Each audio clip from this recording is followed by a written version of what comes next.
An important thing players need to understand is that being on a competitive team, that's a privilege. It's not a right. Okay, you're not, born with the right to play on a team.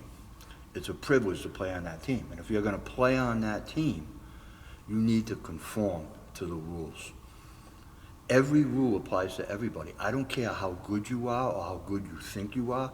If you're not following the rules of the team, which are laid down by the coach, his expectations, his rules, then it won't be long before you're going to be asked to leave the team.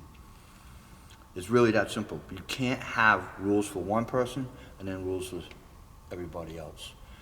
Fall River is littered with guys who couldn't conform, didn't want to go to school, didn't want to pass, didn't want to go to practice every day, didn't like getting yelled at by the coach. All these things that you have to endure, that you have to pay the price on to be able to get out there and play.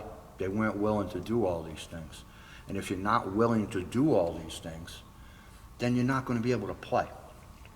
It's really that simple. So whatever team you're on, when the coach lays down the law, that's the law.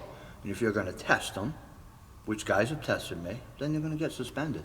And when I suspend someone, I suspend them once. That's it. You don't get 2 suspensions in the same year.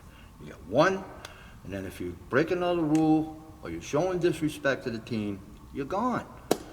The team is number 1, you are number 2. It's not what is this team going to do for me, it's what can I do for this team. And when you're thinking that way, you have a much better chance of being in a lineup and being a positive contributor to your team. Commit to compete. I'll see you in the next video.